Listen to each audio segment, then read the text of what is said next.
காலை வணக்கமானவர்களே, இன்று மிக அருமையான செய்தி என்னென்னா கனவு. கனவு நம்மளுடைய கனவுகளுக்கு நம்முடைய எண்ணங்கள், நம்மளுடைய பயம், நம்மளுடைய மேலோட்ட பார்வைகள், நம்மளுடைய தேவைகள் என்ன, நம்மளுடைய நினைவுகள் எல்லாம் தொடர்புடையவர்களாக தான் கனவுகள் வரும். அப்படி சில நேரத்துங்களில் கனவுகளுக்கு நமக்கு சம்பந்தமில்லாத விஷயங்கள் கூட வர வாய்ப்பு இருக்குது. ஒரு மனிதன் பசியில் இருக்கான், களைப்பாக இருக்கான், குளிரால் அவஸ்தைப்படுறான்னா அந்த கனவுல கூட அதே மாதிரி ஃபீலிங் வர்றதுக்கு வாய்ப்புகள் இருக்குது அப்படின்னு சொல்கிறேன்.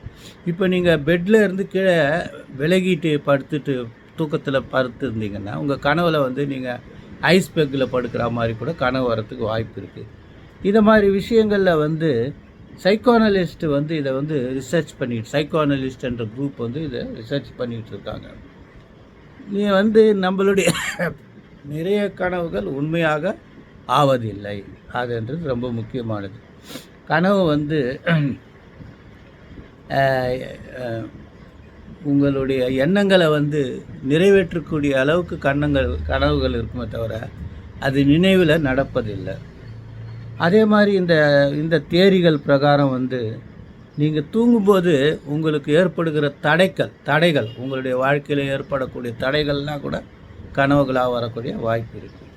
இது கனவுகளை பற்றி தகவல்கள். காலை வணக்கம்.